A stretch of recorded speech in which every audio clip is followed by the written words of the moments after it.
Jadi semua media penyimpanan yang di situ yang sifatnya elektronik tadi ya, atau terkoneksi dengan internet dan sebagainya itu pasti meninggalkan jejak.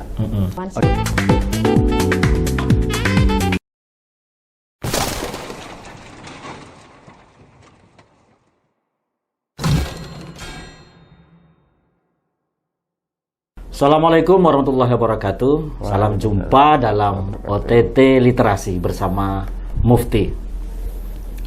Sobat OTT, untuk semuanya mungkin kangen dengan OTT Literasi. Nah, kali ini kita suguhkan OTT Literasi yang luar biasa. Kita hadirkan bersama kita Bapak Nuril Anwar. Beliau adalah pakar ahli di digital forensik. Nah, ada apa ini dengan digital forensik? Nah, oleh karena itu mari kita sapa dulu dengan Pak Nuril. Assalamualaikum Pak Nuril. Waalaikumsalam Pak Mufti. Iya. Kabar hari ini? Luar biasa. Oh, luar biasa. Oke, Pak Nuril, ini kan lagi rame nih ya di akhir-akhir ini bahwa banyak perilaku ataupun tindakan-tindakan kriminal yang selalu berkaitan dengan dunia digital atau menggunakan media elektronik gitu. Nah, ini Pak Nuril selaku orang yang memiliki keahlian di bidang digital forensik gitu ya. Pak Nuril, sebenarnya itu digital forensik itu apa sih Pak Nuril, untuk mungkin bisa dijelaskan secara singkat kepada teman-teman OTT. Oke, terima kasih ya waktunya Pak Mufti ya. Iya. Jadi kalau digital forensik ya karena dasarnya dari forensik Pak. Iya. Jadi ya sama sih kayak forensik kedokteran. Ketika ada kasus, ketika ada kejahatan ataupun apa, kalau forensik itu kedokteran forensik kan objeknya manusia ya. Nah, objeknya manusia yang perlu diforensik sudah meninggal, sudah dikubur dan sebagainya, kayak jenazah dibedah dan sebagainya. Saya atau kami yang dulu belajar forensik digital juga sama, dasarnya dari mata kuliah atau mata semacam ilmu forensik kedokteran ya Pak. Nah, terus berkembang ke ranah digital forensik. Nah, dengan adanya kata-kata digital berarti kan objeknya tentu digital ya. Itu ya. Nah, jadi sederhananya, jadi teman-teman di sini mungkin yang nanti tertarik belajar digital forensik dan rumpun keilmuannya di situ, ya semua, kalau forensik kedokteran objeknya manusia, hewan atau sebuah jenisnya yang makhluk hidup. Nah, kalau digital forensik objeknya semua peralatan, semua barang elektronik yang di situ ada media penyimpanannya, Pak. Oh, kuncinya di situ ya. Harus ada media penyimpanannya. Apa sih yang di sini, yang kita di lingkungan sini yang nggak ada media penyimpanannya? Sekelas remote AC pun ada media penyimpanannya. Yang paling kecil, bahkan nanti kalau kita bahas forensik, digital forensik sampai IoT dan sebagainya, yang semua terhubung di media penyimpanan online, ada cloud-nya dan sebagainya, itu semua akan meninggalkan jejak. Meninggalkan jejak ya. Ya, nah ranah digital forensik itu ya merekonstruksi. Jadi semua ada alat-alat yang ada media penyimpanannya, storage-nya, baik itu kecil ataupun besar atau terhubung dengan internet, yang di situ ada cloud dan sebagainya. Nah, itu nanti kita bisa rekonstruksi berdasarkan log, berdasarkan data yang terekam di situ. Oke. Pak Nuril, gini ya. Dan sebenarnya kan kejahatan kan kadang sering orang membedakan ya. Ada kejahatan mayantara, ada juga kejahatan konvensional. Tapi seringkali keduanya tetap melibatkan gitu ya. Melibatkan, misal komunikasi orang ketika melakukan kejahatan atau akan melakukan kejahatan pun menggunakan media elektronik juga ya. Itu bisa juga jadi objek gitu ya, untuk mengungkapkan apa kronologis ataupun tata urutannya bisa ya. Kita hanya tidak bisa, digital forensik itu tidak bisa dijalankan atau tidak bisa direkonstruksi dan sebagainya ketika satu itu di daerah pelosok yang tidak ada media orang suku dan sebagainya, yang dia tidak mengenal perangkat elektronik dan sebagainya. Ya kita sudah di situ, kita nggak ada apa-apa. Tapi kalau selama di situ ada sinyal, selama di situ ada ponsel, handphone, baik itu handphone jadul sampai handphone sekarang, di situ pasti memuat informasi. Kan banyak tuh orang yang beranggapan, asal kalau sudah di del, asal sudah dihapus aman nih, gitu kan. Ketika dia melakukan berbagai macam kejahatan, taruhlah ya. Nah, itu kan selalu berpikiran bahwa Rono sing ngawasi nih. Ini sudah saya hapus dan sebagainya. Tapi tetap masih bisa dilacak jejaknya ya. Barang elektronik yang ada media penyimpanannya, kok jangankan dihapus, dirusak aja sebagaimana mungkin kita bisa mengembalikan ke wujudnya. Berarti kayak semacam dihidupkan kembali gitu ya. Kalau kita dapati barang bukti berupa handphone, dia kejahatannya sudah terencana sudah pembunuhan dan sebagainya. Handphone pelaku itu langsung dihancurkan. Sudah dihancurkan, dibuang lagi di laut. Berarti dalam kurun waktu yang lama kan dengan garam laut dan sebagainya dia akan merusak barang elektronik. Kalau itu bisa ketemu dengan SIM card koordinat terakhir, terus itu posisinya di laut, di pinggir laut, terus dicari ketemu ternyata masih ada sinyal, ketangkap. Kita kembali dalam kondisinya rusak, dibakar, dan sebagainya. Itu kan ada masih beberapa memori internal yang kita bisa cut off, kita angkat memorinya, terus dikembalikan sebagai ada tool forensiknya, alatnya ya. Walaupun alat itu nanti menghidupkan dengan contohnya handphone yang seri sama, diambil, dimasukkan lagi, kebaca kan Pak? Nah, kebaca datanya di situ, baru kita imaging, kita dapati datanya, tidak bersentuhan dengan barang bukti, cukup sekali saja. Sentuhannya ada, sudah kami imaging, kami analisis barang buktinya itu. Nah, kami dapati ya. Jangankan kok di-delete, dirusak, dihancur pun kita kembalikan Pak. Jadi saya kan menekuni di bidang pidana ya Pak Nuril itu. Di bidang pidana misal kayak kedokteran forensik itu kan ternyata korban bisa mengungkapkan fakta-fakta. Artinya korban bisa berbicara. Saya diapain aja nih gitu kan dengan model forensik. Nah, ternyata dengan digital forensik alat yang bicara dia ya. Walaupun mungkin pelakunya dia diam atau memungkiri, alatnya yang bicara mengungkapkan fakta-fakta itu ya. Kalau langkahnya Pak Nuril, kalau misal kemudian memang ada satu perbuatan pidana lah ya, baik itu di dunia objeknya itu di cyberspace maupun objeknya itu konvensional tapi melibatkan media digital, itu langkah pertama apa biasanya Pak Nuril? Oke, ini barang buktinya apa dulu? Oh gitu ya. Kalau barang buktinya berupa CCTV tentu tahapannya beda lagi. Yang sederhana lah kita kejahatan yang paling kecil apapun itu kan pasti kejahatan pencurian ayam aja pasti pencurinya itu bawa punya handphone. Nah, itu barang bukti sudah. Kalau memang nanti ranahnya sudah ranah luas berupa CCTV dan sebagainya, CCTV kan bisa dihilangkan dan sebagainya. Itu juga ada tahapan, tidak sembarangan pengambilan barang bukti. Itu langsung semua orang yang pernah ibaratnya nggak belajar komputer pun, nggak belajar ilmu komputer kerumpunannya, terus dapat handphone, terus kita langsung investigasi, polisi langsung melakukan intimidasi si pelaku, minta passwordnya, ini dibuka biar kami bisa melihat. Biasanya kan seperti itu. Betul. Nah, kalau di forensik investigator itu nggak seperti itu.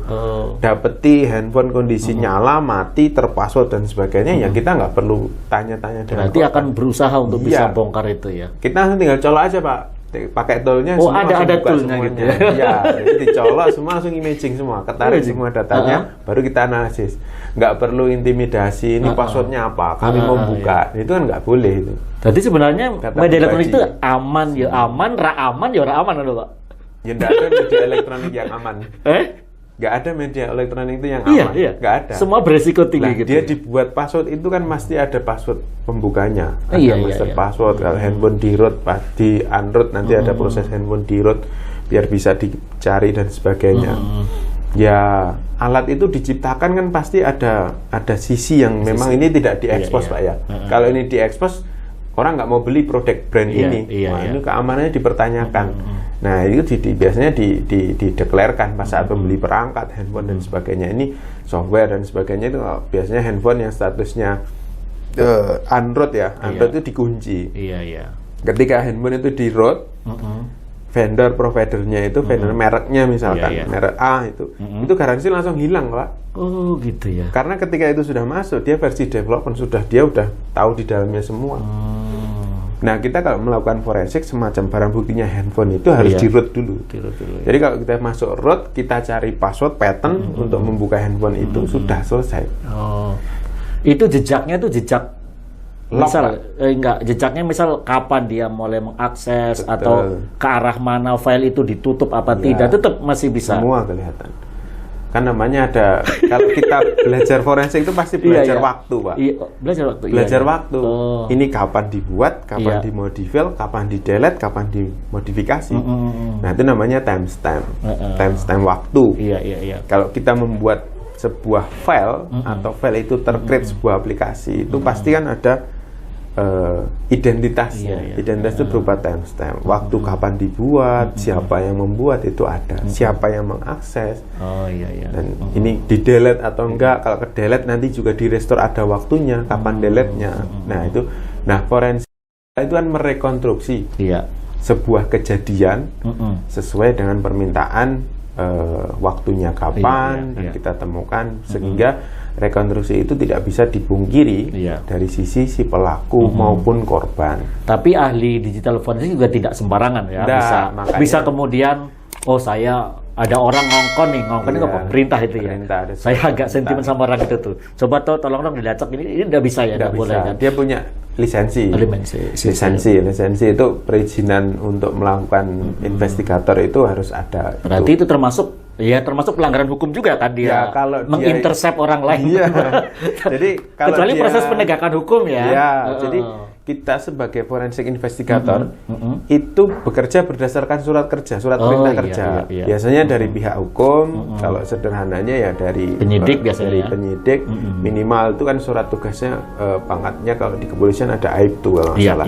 Itu memberikan surat tugas ke kami mulai dari kan ada investigator dari tim Polri, ada investigator dari tim independen, private investigator dan sebagainya. Nah, kalau ada surat tugas itu, berarti kami boleh bekerja, boleh memegang barang bukti. Nah, barang bukti itu ngakses hanya sekali. Untuk kami imaging itu kami copy, cloning. Sebut saja datanya itu semua akan identik, gak ada berubah. Itu ada tahapan juga itu pembelajarannya. Jadi kalau orang biasa terus dia memahami digital forensik hanya sebatas otodidak, ketika nanti dijadikan dia selama investigator terus jadikan saksi ahli, ketika dia nggak punya lisensi nggak bisa. Itu malah jadi pelanggaran. Karena ya sama aja. Karena dia tidak punya itu kewenangan lah ya untuk melakukan sebuah tindakan, apalagi berkaitan dengan tindakan hukum ya. Betul, itu ada lisensi semacam pendidikannya pelatihan.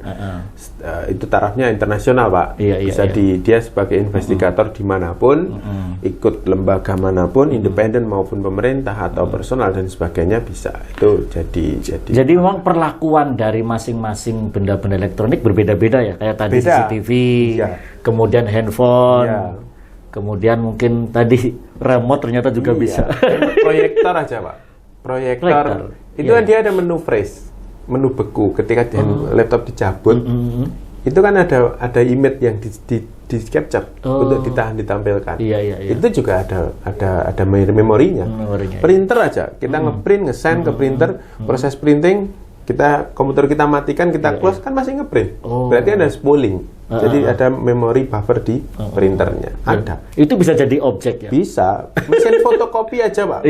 Yang orang pernah fotokopi di situ. Itu masih ada barang buktinya, image yang bisa dieksplor. Jadi semua media penyimpanan yang di situ yang sifatnya elektronik tadi ya, atau terkoneksi dengan internet dan sebagainya, itu pasti meninggalkan jejak. Kalau macam laptop, komputer, kemudian mungkin handphone, CCTV itu kan media elektroniknya ya. Tapi kalau digitalnya itu biasanya apa, Pak Nuril? Digitalnya itu yang diambil gitu biasanya sesuai kebutuhan, Pak. Sesuai kebutuhan. Kalau kan yang dibutuhkan bukan CCTV-nya dalam bentuk fisik saja, kan konten di dalamnya. Jadi digital forensik kan cabangnya banyak, Pak. Jadi digital forensik itu rumpun tertinggi. Di bawahnya nanti ada cabangnya. Kan digital forensik, nanti di bawahnya ada komputer forensik, ada mobile forensik, ada network forensik, ada multimedia forensik. Ya kalau ranahnya nanti sudah ke pencemaran nama baik berupa foto, video, itu ranahnya bukan digital forensik tertinggi, tapi multimedia forensik, Pak. Kan filenya multimedia. Iya. Foto, video. Kita nanti pengolahan investigatornya nanti berdasarkan pencocokan pixel lah dan sebagainya, itu sudah ranah multimedia forensik. Nah, kalau yang kayak kemarin kan sering tuh kalau ada video yang misal berkaitan dengan asusila atau lain sebagainya, atau video perilaku penjam dan sebagainya, kan sering orang bertanya nih di Twitter, gimana nih, asli nggak nih, kayak gitu kan? Betul. Ini apa editan apa tidak, itu termasuk ranah forensik apa? Ranah forensik. gitu Tapi ya? rumpunnya di multimedia forensik. Multimedia ya, karena berupa citra, image. Iya. Sebuah video pun ketika di forensik akan jadi sebuah gambar. Iya. Diambil frame-frame per frame by frame, jadi per scan itu ada. Nah, nanti ini ada proses editing, ada insetting, penambahan, penyisipan dan sebagainya. Kalau di kami, wah, itu harus super jeli ya. Ya, itu nanti kita jabarkan berupa track videonya, kita framekan, terus nanti kita dapati di frame mana jadi image. Nah, image itu ada diedit atau enggak. Video itu kan ditambah subtitle aja sudah proses edit. Gitu tambah ya? subtitle. Iya. Ada kan hardsub, ada. Apalagi sampai ada backsound. Sampai ada backsound sudah merubah lagi. Iya, gini Pak Nuril, yang lagi ramai kemarin kan kasus ini kasus yang Sambo itu ya, Sambo CS itu ya, yang kemudian tiba-tiba ditampilkan nih tayangan CCTV perjalanan dari Magelang di rumah dan sebagainya. Orang ramai-ramai percaya nih, wow ini yang asli nih, gitu kan? Tapi kok kemudian muncul lagi informasi bahwa itu sudah diedit, gitu kan? Nah, itu kalau menurut Pak Nuril gitu ya, itu juga tetap menjadi ranah forensik ya, yang seperti itu ya. Kan objek video CCTV itu sebenarnya tentang waktunya kan lama ya. Waktunya kan satu lama. Jadi itu kan udah mulai diambil nih per segmen ini, segmen jalan ini. Itu berarti tingkat keasliannya juga tetap dipertanyakan gitu ya? Bisa dipertanyakan, bisa dibuktikan juga, Pak. Oh, bisa dibuktikan. Dibuktikannya itu kan sebuah CCTV itu kan meninggalkan namanya semacam identitas dari kamera itu. Kamera. Nah, kita capture pakai handphone misalkan dengan merek A. Itu file itu diubah, diedit sampai berapapun, dia akan meninggalkan itu dari brand merek apa yang mengcapture tanggal, tahun, bulan, waktu, detik, itu ada. Gitu. Jadi kalau itu sudah kok CCTV beratnya kok jelas banget, waktunya udah disetting seperti ini kan bisa nanti di ranah forensik bisa membuktikan bahwa video ini benar direkam pakai device CCTV itu atau manipulasi. Ada CCTV tambahan yang disetting dan sebagainya, itu juga bisa dibuktikan. Jadi CCTV itu barang buktinya juga unik, Pak. Kita nggak boleh kok mengakses CCTV terus kita DVR media penyimpanannya itu dibawa. Nggak boleh. Terus dibawa ke lab, nggak boleh. Kita harus mengambil file. Padahal kan itu otaknya tuh, Pak. Iya. Kalau terus mungkin ada yang berpendapat kalau CCTV barang buktinya berupa CCTV, terus ya sudah diambil aja harddisknya. Nggak boleh, Pak. Boleh, ya? Karena harddisk CCTV itu kalau terkoneksi dengan komputer itu terformat, Pak. Hilang barang buktinya. Tapi loh Pak Nuril, orang tuh masih berpikiran CCTV itu yang paling penting yang ini ya kameranya kan. Padahal begitu kamera sudah merekam kan sudah tidak lagi ranahnya kamera kan. Ranahnya DVR itu digital video recorder yang itu tersimpan di tempat tertentu. Berarti walaupun itu dirusak gitu kan ada DVR-nya. Dan itu tidak boleh dibawa. DVR itu ya biarkan di situ, diamankan biasanya. Kalau ada kejadian, DVR itu disita. Gitu. Tapi sebelum disita, waktunya itu di backup dulu. Untuk yang dianalisis itu barang bukti itu nggak boleh disentuh kok, Pak. Nggak boleh dianalisis berkali-kali banyak orang. Nanti terjadi namanya kontaminasi. File itu akan korup lah, edit lah. Ada istilah korup juga? Iya, kan ada yang orang yang minum sih lah. Ketau gitu.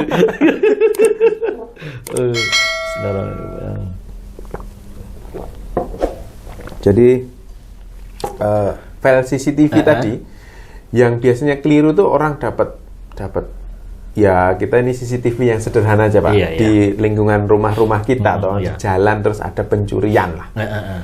Wah, terus ada CCTV-nya. Terus minta kamera CCTV-nya penyimpanannya langsung disita. Iya. Terus langsung ditonton bareng-bareng se-RT, sewarga. Iya. Itu yang keliru. Malah keliru. Nah itu sering nggak dilakukan itu? Iya, itu kan namanya investigasi sendiri ya. Iya. Langsung melakukan proses penyelidikan. Kan CCTV ada dua ya, ada CCTV yang sifatnya publik tuh tadi. Ya, IP ada publik. CCTV yang private itu ya, milik betul. orang itu. Ya entah itu private atau publik, kalau itu merekam sebuah kejahatan pasti langsung disita, langsung ditonton bareng-bareng. Iya. Di polsek lah, di polres lah, itu yang biasanya keliru. Lah kalau itu sampai hilang, datanya sampai terhapus, atau terdelete, atau tertimpa data yang durasi waktu setelahnya, akan kehilangan barang bukti, Mas. Jadi kalau sudah ada kejadian, ya sudah, CCTV dimatikan, biarkan waktu itu berhenti saat itu juga. Biarkan dari sisi digital forensik akan melakukan investigasi. Nah, investigasinya nggak boleh, Pak, bongkar hard disk terus dicolok ke komputer terus ditonton bareng-bareng. Loh, kalau dicolok ke komputer nanti minta format lah dan sebagainya. Atau komputernya orang biasa ada antivirus dan sebagainya, terus ke-scan hilang dan sebagainya. Itu resiko, Mas. Karena kami kalau di forensik ada namanya statusnya red block, Pak. Red block itu semua device yang tercolok di situ itu tidak akan mengkontaminasi barang bukti. Nah, colokin ke laptop orang, colokin ke orang yang tidak bertanggung jawab dan sebagainya, malah mau nonton bareng-bareng, ditonton di TV besar. Terus nanti direkam di handphone, terus kemudian diviralkan. Nah, itu lagi penyalahgunaan konten.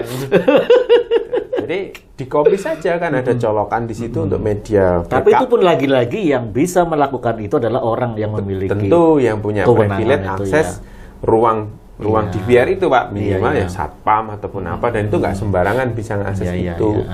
Nah, biasanya kan langsung wah ada kejadian terus di take over dari pihak kepolisian dan sebagainya.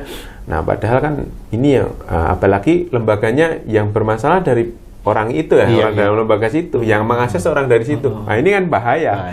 Orang dalam namanya yang mengakses. Nah, itu yang bisa dipertanyakan apakah itu video itu asli ataupun palsu. Nah, biarkan nanti ranah digital forensik untuk pembuktian video ini. Lah iki nembe CCTV kok wis Mas. Apa jenenge? Sudah dirahasiakan lama sekali. Padahal tadi ada apa namanya? Komputer forensik tadi ya. Komputer forensik pasti. Ada multimedia forensik. Multimedia itu udah banyak, Pak. Multimedia sudah ada teks, ada suara, ada video, dan audio. Kemarin juga pada kasus itu juga sama tuh. Kasus Sambo juga ada suara. Ini jangan-jangan suara beneran atau suara pada waktu kejadian atau suara kapan gitu. Nah, suara itu kalau multimedia malah ranahnya paling seru, Pak. Karena kejahatan multimedia itu tertinggi. Nah, kita suara aja kita bisa bikin sintesis suara. Saya bisa bikin suara artis A. Pakai Google Voice dan sebagainya. Kan kita bisa bikin, Pak. Gitu. Saya bikin suaranya Pak Mufti, cukup menyebutkan abjad apa, kata apa, saya udah dapetin semuanya. Iki berarti saya ngobrol dengan orang yang sangat ngeri sekali. semua beda disintesis kan ya, sintesis sebenarnya. Sintesis suara, jadi bisa dibikin. Kita tidak hanya gambar ya. Tidak, gambar itu dulu, Pak. Sekarang Google punya Google Voice yang kita dubbingnya, kita tinggal ngambil data.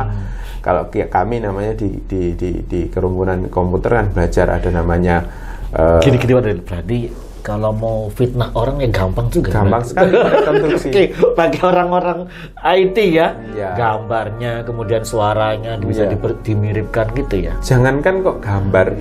Saya ngomong dengan muka seperti ini, di ruang sebelah render gambarnya orang, Pak. Gambarnya objek tertentu. Saya ngajar digital forensik, ada namanya deepfake, Pak. Deepfake itu video, audio, gerak itu sama kayak orang aslinya, padahal itu digerakkan. Padahal itu digerakkan dari sini, terus di ruang sebelah ada render video. Karena itu asal muasal namanya CGI. Nah, CGI kan kita mengenal lah, kemarin ada artis Paul Walker meninggal. Padahal syutingnya belum selesai. Bisa dibikin dengan orang yang sama orang meninggal, Pak. Nah, itu asal muasal namanya. Aduh, sobat semua ini makin seru perbincangannya, semakin ngeri-ngeri sedap juga ini ya, tentang berbagai macam hal yang kemudian baik itu bisa digunakan tadi untuk mendukung penegak hukum dalam rangka mengungkapkan sebuah kejahatan, tapi bisa juga disalahgunakan untuk melakukan kejahatan, ya, memfitnah orang, mencemarkan nama baik dan sebagainya. Jadi ya kita nggak langsung serta-merta percaya dengan video itu, dengan gambar itu. Loh, padahal tingkat kepercayaan orang terhadap video itu luar biasa loh sekarang. Pokoknya kalau ada rumor kejadian begitu di-up video, oh ini. Kan gitu kan, ada suara oh ini gitu. Ternyata sekarang kita punya dokumen di otak kita, jangan mudah percaya dengan itu gitu ya. Nah itu tadi saya simpulkan tadi video yang bohong, the fake. Paul Walker sudah meninggal, sedang syuting baru berjalan, belum selesai. Kok sama orangnya? Bisa dibuat filmnya. Ini kan ada teknologi. Ya kembali lagi, sebenarnya pemalsuan konten video multimedia dan sebagainya itu semakin tinggi spesifikasi, semakin tinggi komputer itu bisa bekerja, baik itu secara citra, image, video dan sebagainya, maka akan berpengaruh terhadap sebuah skenario kasus. Jadi ya dengan video, film dan sebagainya yang semakin canggih, yang nggak perlu ngumpulin orang dan sebagainya, ternyata sudah ada CGI-nya dengan tinggal screen biru, tinggal disetting saja. Nah, dia mau pakai baju apa, kostum apa. Nah ini kita tinggal bisa pasang, Pak, gambarnya. Kan kita rekod nih, face-nya dari presiden, gaya bahasa, ngomongnya, sudah itu kalau kita kami render, plek sama, sama ya. Suaranya pun sama, kan tinggal menyebutkan suku kata apa yang sudah tersebut semua tuh A sampai Z, sudah itu namanya sintetis suara. Tapi orang digital masih bisa ya melacak itu ya. Masih itu asli atau tidak? Oke, Pak Nuril, perbincangan kita kayaknya kita masih ingin lanjut lah di episode berikutnya, karena kan tadi baru bicara CCTV tuh. baru smartphone CCTV. Smartphone belum, ini baru dikit kan CCTV. Masih ada internet forensik, network forensik. Apalagi yang network forensik. Aja deh. Cuplikannya aja deh. Untuk internet forensik deh, cuplikannya. Misal gimana nih? Kalau internet forensik sederhananya biasanya yang kami mengaudit ya Pak. Mengaudit namanya financial forensik. Financial forensik itu memforensik dalam sebuah perusahaan yang dia punya data besar dan sebagainya. Orang yang sudah bekerja 5-10 tahun dan sebagainya, kita bisa memforensik apakah dalam perusahaan itu si A, entah dia pemegang kebijaksanaan ataupun apa, dia itu melakukan apa lewat internet. Apakah di dalam sebuah bisnis ada bisnis, apakah dia ada aliran keuangan lewat komputernya dan sebagainya. Nah itu biasanya yang ekonomi financial forensik. Berarti perlu juga ya Pak. Ini terakhir nih. Digital forensik juga kerjasama ya dengan misal audit forensik juga ya. Kerjasama juga dengan misal bisa jadi dengan kedokteran forensik juga ya. Ada, karena ada barangkali ada relasi atau hubungannya itu bisa akuntan forensik mungkin ada juga. Akuntan forensik. Jadi dia memforensik data sebuah perusahaan atau karyawannya. Ada lah sekarang language forensik. Oh itu bahasa ya. Iya kan ada kaitannya juga. Oke, untuk sobat dari semuanya. Kita berjumpa dengan Pak Nuril yang luar biasa. Insya Allah nanti akan dilanjut lagi kalau sobat semua kita akan menambah lagi literasi kita. Terima kasih untuk para sponsor yang telah membantu kita dan membersamai kita, yaitu ada Total Media Kreasi, ada juga Thomas Fotokopi, ada Farah Jewelry, ada Pesta Cinta, ada Celsius dan juga Hilmi Rental Car dan My Studio Corps. Semoga acara OTT makin manfaat dan sebagainya, dan demikian perbincangan kita dengan OTT Literasi. Terima kasih Pak Nuril atas waktu kesempatannya. Assalamualaikum warahmatullahi wabarakatuh. Waalaikumsalam warahmatullahi wabarakatuh.